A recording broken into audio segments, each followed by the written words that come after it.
Great. So good morning, everyone. It's great to have a relatively filled up room. So I demanded everyone come back to conference for my lecture.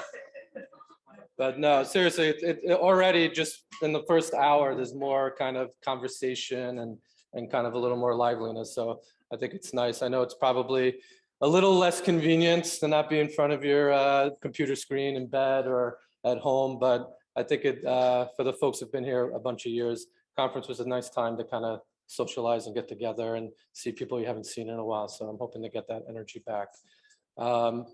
So it's really good to see everyone and everyone at Zoom. It's good to talk to you guys as well. I thought I would be able to walk around a little bit more, but I'll try to stay in front of the screen here too.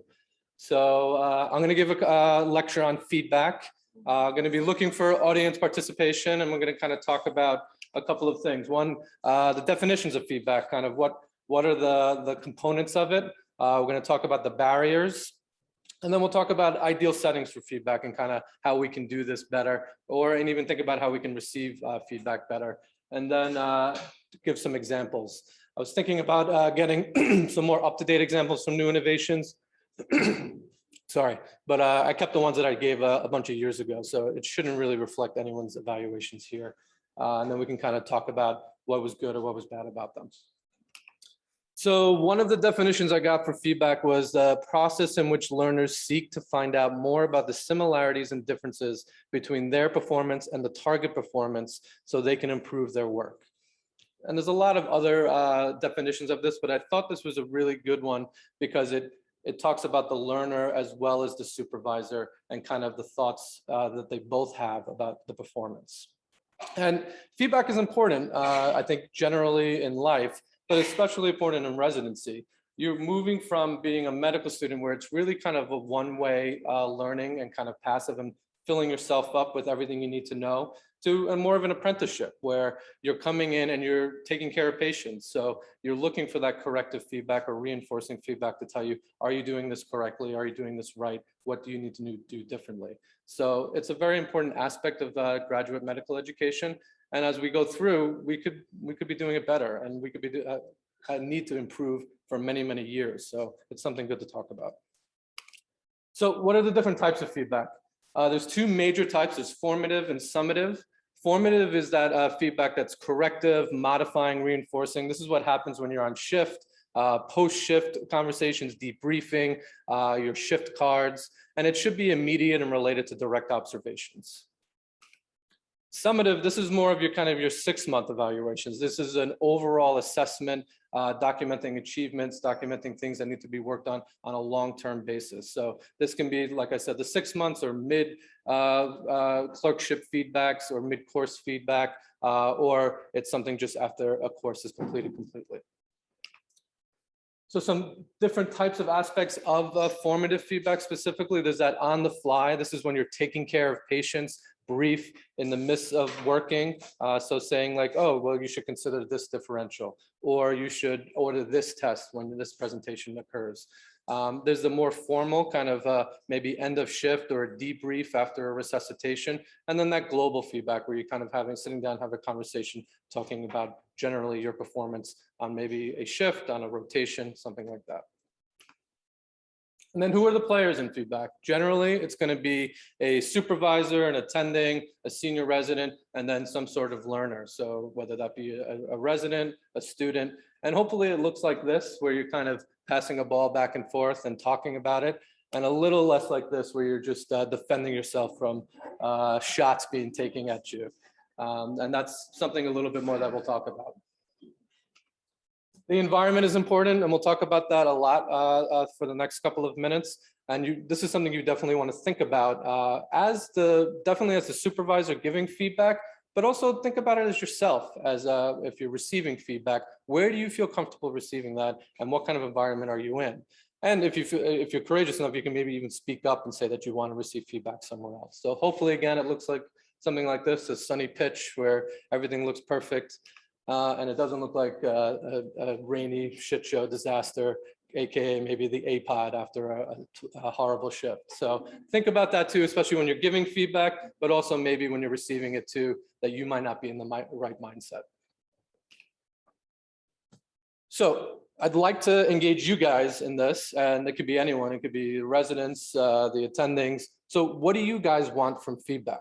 What are some examples of maybe good examples of feedback that you've received, bad examples?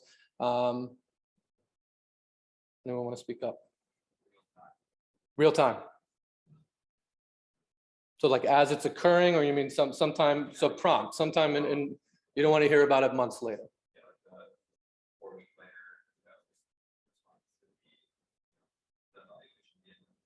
Right. You've been doing this wrong the whole time. Now you just found out. What else?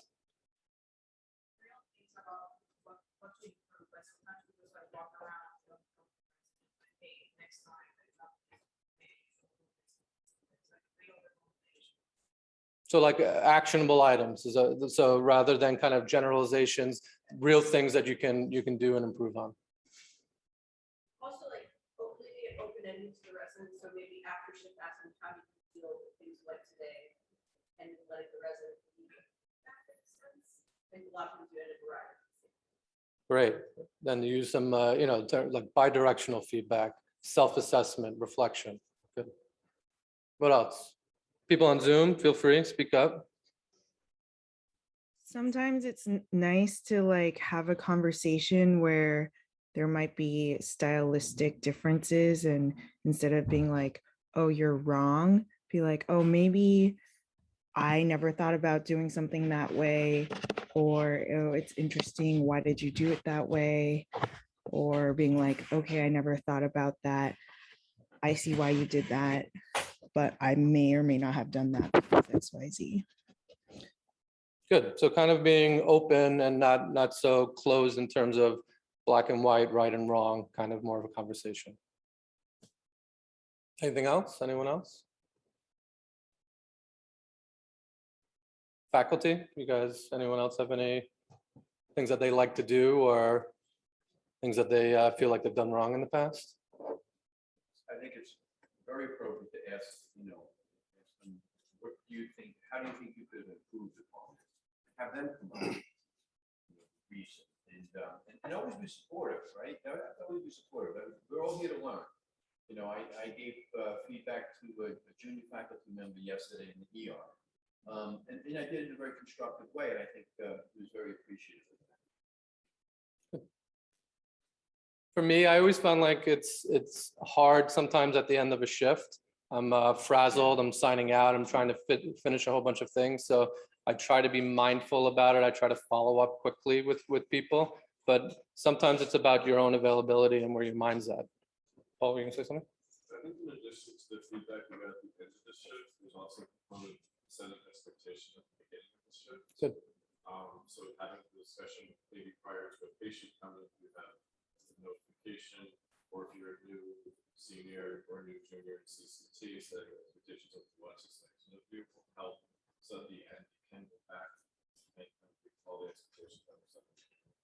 Good. And I think the people that I've seen do feedback the best even talk about, well, what do you want feedback about in the beginning, setting those expectations and setting that stage. Sorry. I like when the resident comes to the meeting also says, Hassel, I want you to really look at my documentation taking place, because I always run around doing a bunch of things. With that, it's my job to really make sure everything's good for my shift. So that helps me a lot to focus me on specific things with feedback. I asked the CCT or star, like, hey, what do you want to learn today? Something that you are seeing that asked the question that I asked someone else with. And I try to take like 5 minutes, like before sign out. And then I also ask for feedback. And all the residents are like, freak out. What's been working with you? Keep on asking you, is what a reason, because I was talking about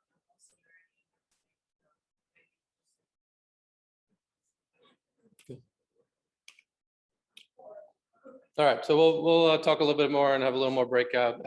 This is just some literature, and it's older. It's actually what I used in when I originally made this lecture, but the truth is that it hasn't really changed much, and there hasn't been too much improvement. This is ND, who actually has written a bunch of papers about feedback, has probably written the like landmark and kind of a great paper to read if you're interested in. But this is something looking at at the Cleveland Clinic, a survey of residents getting feedback and what they felt. Only 8% felt very satisfied. In terms of corrective feedback, they never infrequently, that's 80%, get rated as never infrequently, 20% sometimes, and 0% often.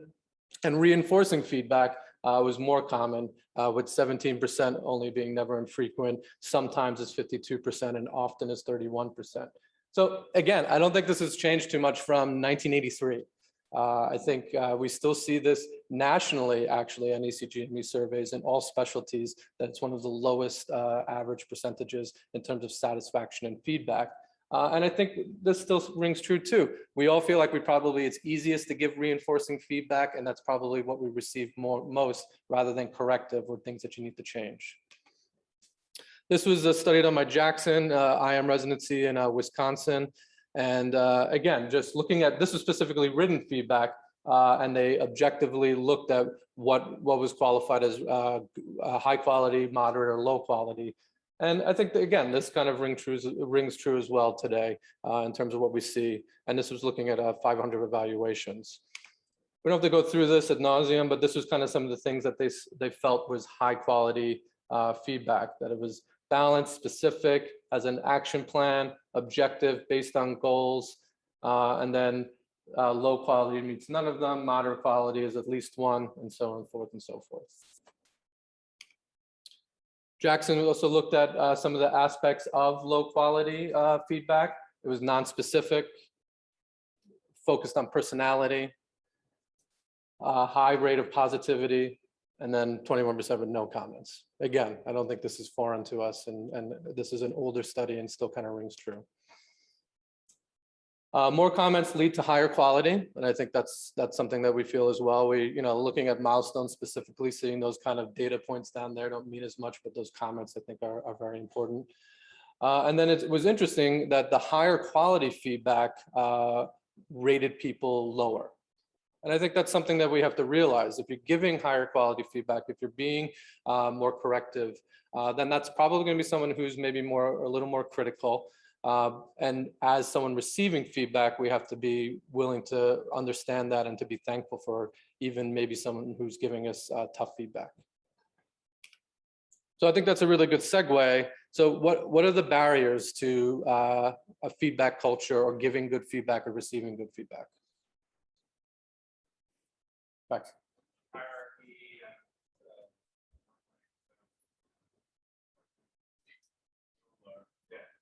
So probably being the supervisor, right? I mean, is that what you mean, not wanting to offend people, or being the like wanting to general kind of space that takes in terms of like the student not wanting to the learner feel bad, and also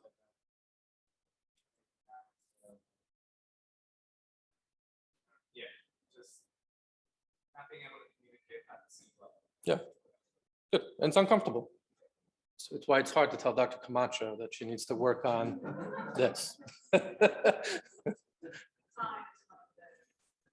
Time. So yeah, finding time. I mean, I think that's true no matter what, but I mean, in the emergency department, I think it just becomes magnified significantly. John? I think, just like you brought up before, it's also space. I feel like the pod is a really open public area to give that constructive feedback that may be a little bit more formative. Maybe a tough space to do it, so finding space like. Totally. Yeah, wanting to mention how it happens like in CPAP. And so there can be institutional or structural ways where it's kind of difficult.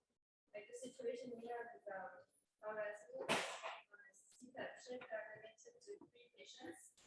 So they have an app, so a number of patients that's for 5 hours. So if it's CPAP is busy, it kind of means that the volume is going to fall on the attendings are there. And it creates this hiatus of experience. You're like you're a swamp running around seeing patients. And then that feedback is actually a lot of effort and work. Yeah. That way,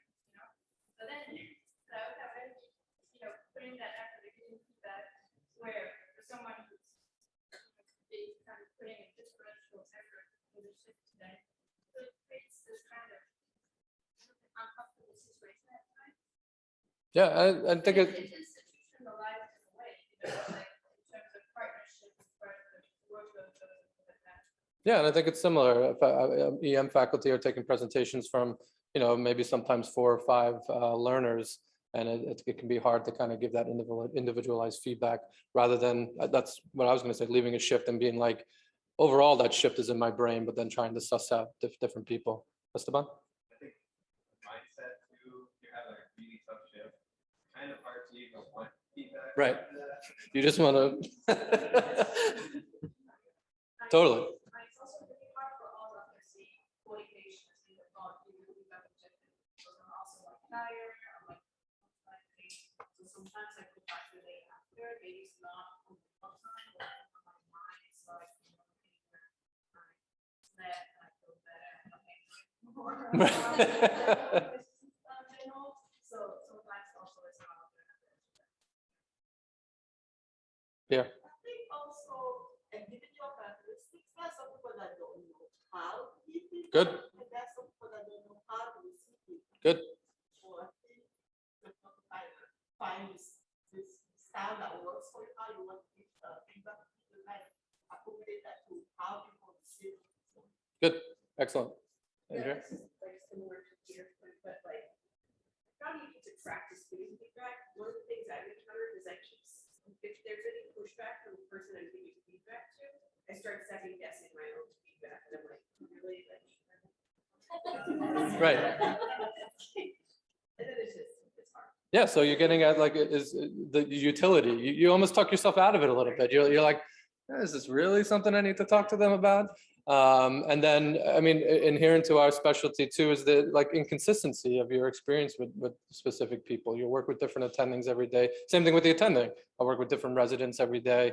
So is this a one-off? Did they just, you know, forget or not do this correct this time? Or is this a systematic problem? All right, so let's go through a couple. You guys got really most of these. So I broke this down into kind of the same players that we talked about at the beginning. The environment, time, we talked about that. Relationship isolated, that's what I just mentioned. Is this, you know, someone that you work with all the time versus you just worked with in one shift? And then privacy, we definitely spoke about that. Oh. When you look at the and start with questions with the residents, one of the things that not really vulnerable also, and I said that maybe you're wrong. When the patient comes back, the resident is coming back saying, I just saw this way. You have to be really curious why, and you have to understand that maybe the way you're seeing it was not. Right. That is vulnerable. So I was like, oh, maybe I was wrong. Definitely. Then for the supervisor, we talked about it being uncomfortable. I mean, supervisors and attendings, they want to be likable as well. We want you guys to like us, so that can be hard as well. And I mean, it's also consequences kind of wrapped up like, is this going to damage a relationship? And also in a lot of academic centers, your guys' evaluations and opinions, including here, matter. So I go on my semi-annual evaluation and all the residents hate me because I'm giving, you know, all this horrible, tough feedback. That's a consequence. So like, is this even worth it to me? Skill, that's Pierre said. I mean, faculty aren't necessarily trained how to give feedback, or is this a skill that they practice? So that's a big issue. And the utility we mentioned as well. And then for the learner, feeling judged. You know, you guys are all high functioning, really intelligent people, and you worked really hard to be here. So to hear that feedback and to get that, it's tough. Or maybe sometimes you just want to get out of the shift and just keep any self-worth intact after that really tough shift. It can be inconsistent. One attending's telling you this is the way to do things, another telling you tell you it's not. I often describe being a resident as being schizophrenic. You feel like you don't know what's the right thing to do. Sometimes there's unknown expectations. We talked about that before, kind of setting the stage. What's my expectation going into this stroke code, going into this trauma code? So not knowing that can be hard then to hear feedback about it. And then availability. So I think that's similar to kind of what Esteban says. Are you in the available mindset to get feedback right now? Sometimes not. And it's hard to kind of speak up and say, maybe I am or I'm not ready to hear this.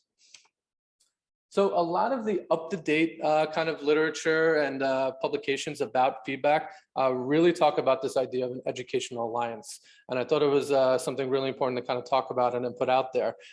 So it's actually looked at that 38% of feedback can cause deterioration in performance. And actually, that's kind of the exact opposite of what we're going for. The feedback that people are getting is preventing them from improving. And a lot of it is to do with the relationship that you have with the person or the relationship that the two people involved have. So it's linked to the emotional impact that comes with the feedback. So the source of the feedback, what are some of the things that maybe you guys look for in terms of who you're getting feedback from? What's important to you? Someone you ever worked with a lot, have a relationship with? Good. Okay, so like consistency. Anything else? May I add something? Of course. Not a Dr. resident, but I used to be a resident at some point. When I was a resident, I really didn't appreciate and kind of got irritated when I got a generic feedback that almost everybody got. So I got the impression that, not that my education wasn't important, but I didn't get individual attention and individual performance evaluation. It was just rather generic overall feedback that everyone got. You should read more, Dr. Zatapshe. Exactly. So good. So I mean, I think everyone's who's saying is specifically saying you want this to be observed behavior. You want this to be somebody that you feel like is aware of what you're doing. And sometimes that can be difficult, right? Sometimes 6-month evaluations or meeting with APD, a program director, it's not that person. So that's definitely a challenge or a barrier too. I think also what it talks about in this educational alliance, you want to feel like this is a credible person. This is somebody that I respect. This is somebody that I think their practice or what they're doing is something that I think I want to learn from. So that's important as well, because otherwise you can just discount that feedback. Observe performance, we said, and the nature of the relationship. If you feel like this is not somebody that has your best interest at heart, or somebody that that you are contentious with, it's going to be much less likely that you take that feedback well. And then you also want to think about the unity of your goals and agreement on an action plan. So this is kind of going back to that, this being more conversational rather than getting shot at in that penalty box. So these are things that you guys should think about in terms of how you give feedback, and then think about in terms of receiving. You may receive feedback from someone and you're like, that's bullshit, or I don't think that's true. And I'm not, maybe that's true, and maybe you're just getting it from a source that isn't the right source. So then looking maybe for that feedback from someone else or kind of collaborating, that could be important, because we're all here to kind of get better on both sides. Any thoughts or questions about that? All right, so now we're going to kind of just talk about some actionable items, some things to think about when you're actually entering a feedback situation. So we talked about this a lot, environment. So we'll go through it pretty quickly. It should be convenient. So you don't want to make it something where somebody has to come, 2 hours after post night, or have to travel a bunch of ways just to get this feedback. It should be confidential. It should be prompt. And then think about also the setup of where you're doing this. Ideally, should be somewhere comfortable and kind of in a situation where you're on a level playing field. If you're in that like big desk and high chair, and the person getting feedback isn't like in the small chair in front of that, that's not the dynamic you necessarily want to go into this with. Orientation, we talked a lot about this, setting expectations. So it's good to either, maybe if you're setting up a feedback session or entering a room with someone, say, I'm going to give you some feedback. That's actually one of the most important things that they put out there, because a lot of times people don't realize they're getting feedback unless you say you're giving them feedback. And then say, we're going to talk about your performance in X, that central line you did, that CCT shift you have. I want to talk about that more. Talk about the purpose of feedback. This is for you to improve. because that's important to kind of set that stage. I'm not doing this because I want to beat up on you. I'm not doing this because I'm having a bad day. I'm doing this because I want to improve you. And sometimes just saying that is helpful. And then we talked about the Educational Alliance. Self-assessment, this was mentioned a couple of times. This is one of actually the most cited things that, that we don't do well, or we forget to do. And this is extremely important because it sets the stage for the whole conversation. It's a very different conversation if you go into a feedback session and you ask the person, so how do you think that went? Or what do you think, how do you think you're doing with central lines? And they say, I need to do better. I messed up because of this. Because then you already know that they're open to that conversation, they have insight and they realize what's going on, versus you go into the conversation and somebody says, it was perfect, everything was great. Then you're like, all right, I need to figure out how I'm going to address that, and I'm going to figure out how to approach that. And it becomes a different conversation. Maybe it's a first conversation of like, well, I disagree, and I think we need to talk about this, versus, all right, let's talk about what we need to do and how we can fix this. When you do get the self-assessment, you need to respond to it. Don't just ignore it and move on and go to what you want to say. And then you also should address any emotions that come up. And then you get to the feedback. And we talked about a lot of this. Specific feedback is important. Don't just tell Dr. Satapji he needs to read more. Observe feedback. So ideally, it's something you observe. It's not always going to be that way. You guys are going to be program directors and clerkship directors. You won't always be that person who saw it. So it's tough.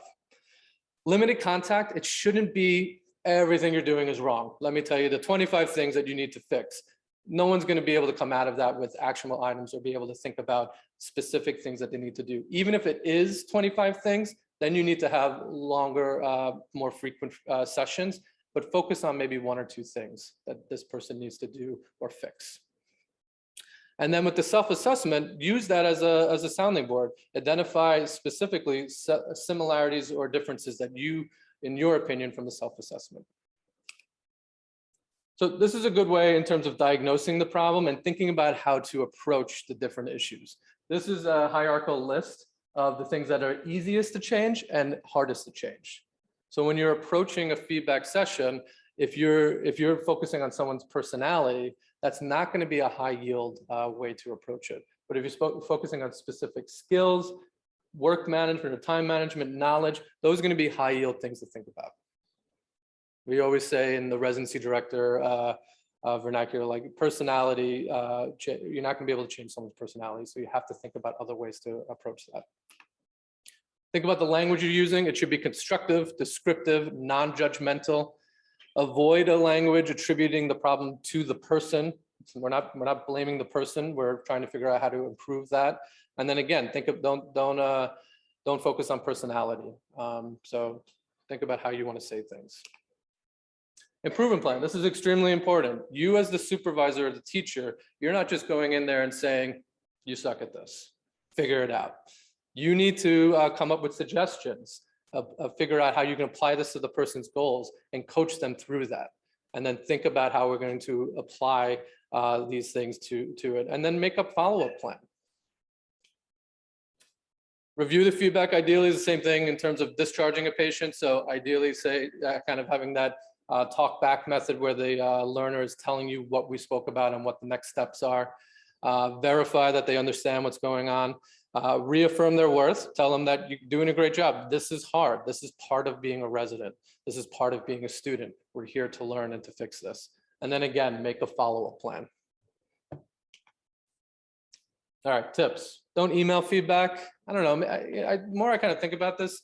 Maybe some people prefer to receive some feedback this way, but I think generally it completely takes away that bi-directional conversation.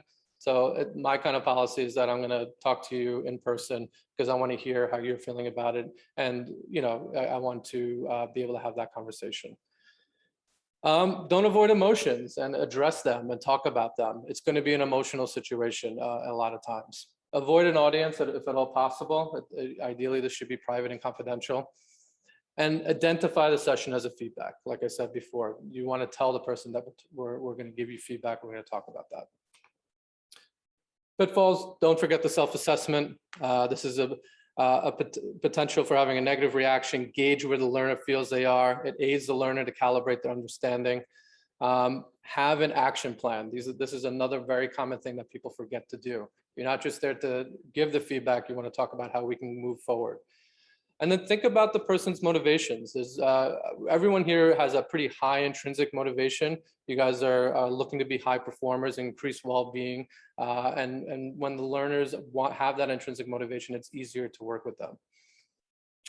And then be careful about the perils of praise. So what I read says that it implies that the person rather than their work is being evaluated, and that can be an addictive quality to it. Then if you're saying great job every time, if you don't say great job, then there's something wrong, and the learner comes to expect it.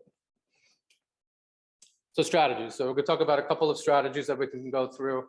The first one is the famous shit sandwich.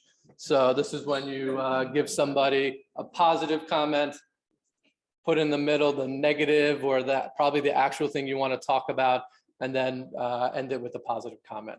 It's kind of controversial whether this is good, bad. It's coming under a lot of fire recently. And I think the reason for that is that it's very rigid or contrived, and everything can get drowned in either the positive or the negative. Either the learner's not hearing the positive because they're focusing on the negative, or they're not even hearing the corrective negative feedback because they're focusing on the positive. And the big problem I have with it is it's unidirectional. So it's not having that conversation. But it's definitely a favorite of a lot of people. I like this one better, the ask, tell, ask. So this is basically what we were talking about. First, ask. Say, what do you think's going on? How do you think that went? Then talk about your observations and concerns, and then ask for understanding and next steps. So this is bi-directional, and it's kind of a feedback conversation. And then the last one I wanted to talk about was kind of the Pendleton. And this is, I put up a picture of sim because I think this is basically what we do in simulation. There's an initial self-assessment of asking what went well, and then supervisor comments, and then a self-assessment, well, what can we improve with supervisor comments after that.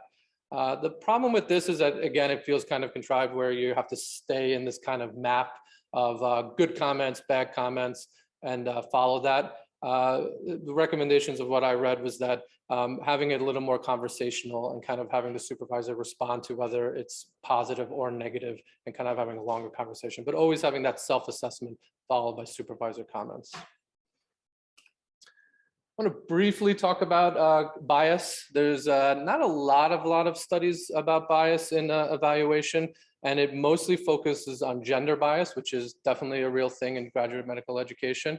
Some studies have shown that overall female residents get lower milestone evaluations earlier in their training. Female residents receive lower scores in autonomy, assertiveness, receptiveness to oversight. And then they look specifically at nursing evaluation, which in a lot of programs is a lot of 360 nursing evaluations, and that evaluations to female residents is much lower. So I think we need to, kind of have a thought process and identify biases that may be happening and think about that. There really wasn't any literature that I saw about race and other kind of categories of bias. There was some out of the UK that actually looked at non-English speaking or residents who had accents. And actually, it wasn't a great study, but showed that there wasn't bias in the OSCEs. And it was also looked at some racial, but again, I don't think it was a very good study and didn't add too much to the conversation. There we go. All right, so now let's look at some of these feedback that I pulled from a couple of years ago. So there's a couple. So had a good CCT shift, asked good medical questions, and shows good procedural skills. Nice work on a UHB shift, well thought out plans and sign outs. Hard worker, always a pleasure to work with. Hard working and professional, a pleasure to work with.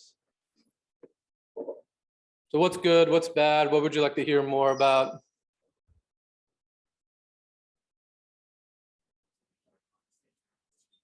Say it again, sorry.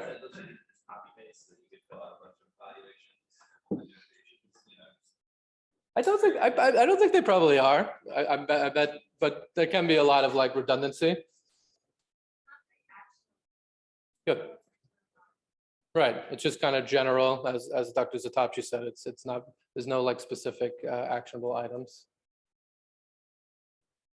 Anything else? Like the feedback you want, not the feedback someone is sure. So like if someone tells you like everything's okay, but there's nothing, yeah, there's nothing.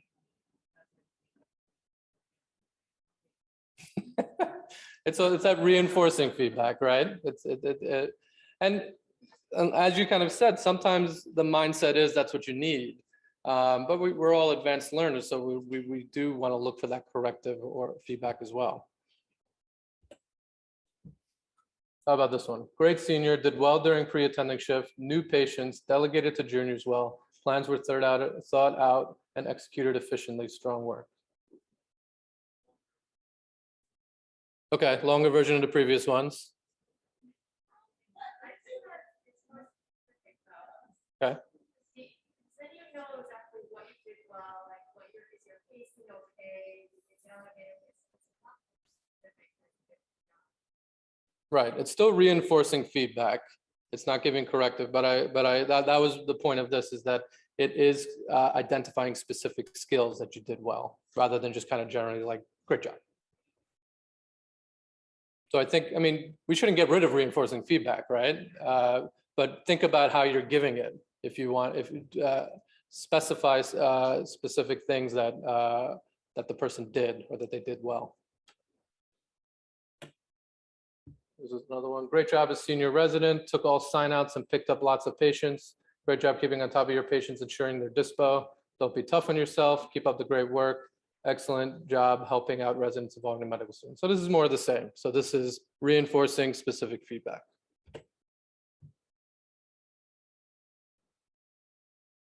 Same. How about this one? Has become very efficient, very good, succinct presentation with a plan that was right on target. Follow up very quickly and independently on labs, studies, and facilities. Facilitates expedited workup. Very hardworking professional, good team player. Speak up a bit louder to show your confidence. Keep up good work. What do we think about this? Ryan's giving a A-OK sign. Thumbs up from Shane. I wish they had given more of an example of the negative part. Like, that's a really broad thing to say. And, I mean, it's a lot of bread up top, a little bit of meat, a little bit. You want more meat in that sandwich. Yeah. So yeah, no, I agree. I think that's one thing, that there is some corrective feedback in there, but it's hard to know what the actionable item or what the issue was there. What I do like about this too, and I didn't pull up like all of one person's feedback, but they're referencing something that that the resident maybe was previously not as good at, and highlighting the fact that they're improving on that. Is that what you're going to say, Pierre?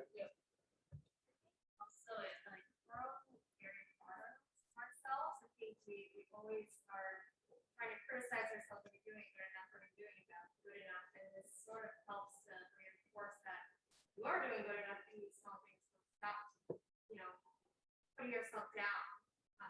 Move on. Right.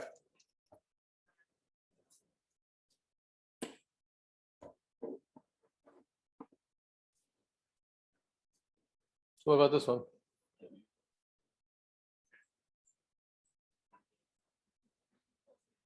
I heard maybe it's Dr. Susan. Is that what someone said?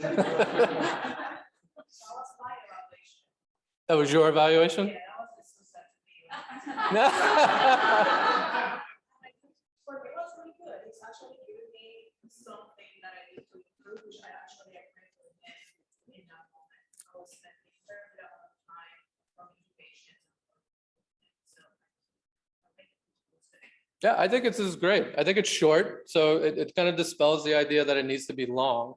I think it's reinforcing that you see a good amount of patients, but also saying that kind of refocus in what you're doing and talking to patients and applying evidence-based medicine. So Dr. D'Souza is very good at giving feedback.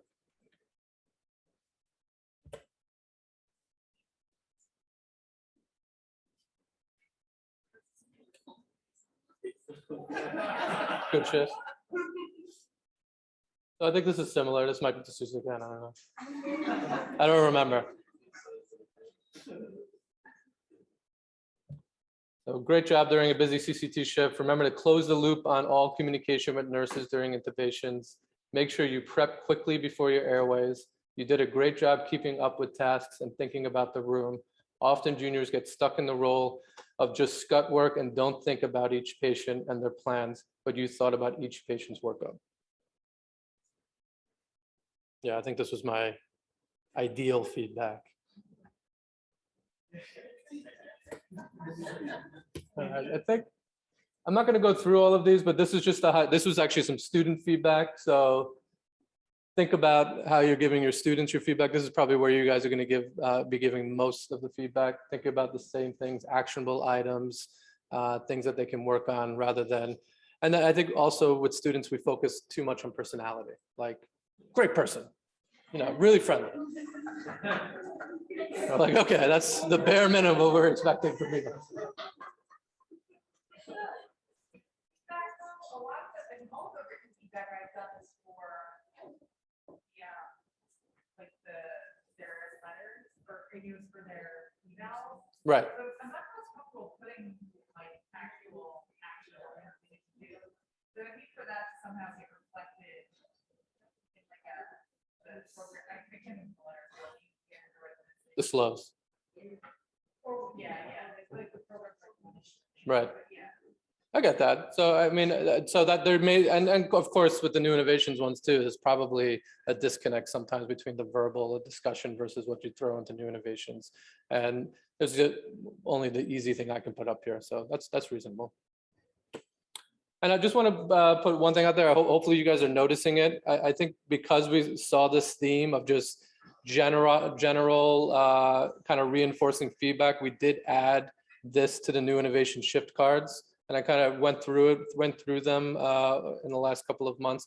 And I think you guys are getting some more actionable items. And I hope that's kind of translating to you guys. And the faculty is taking this seriously and kind of trying to give you guys some things to actually work on rather than great shift, read more. So hopefully that's coming through and it will continue to improve.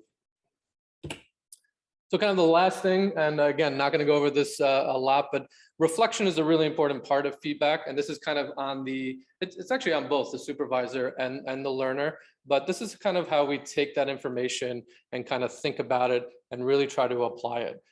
Reflection is quoted as kind of the difference between a professional versus a technician.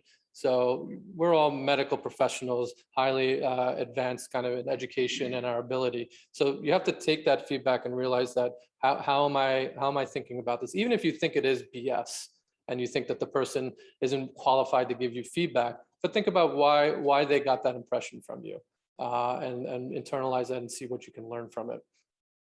So simulating and reworking it, taking the concept, skills, and knowledge and values and seeing how you can take that feedback and improve yourself.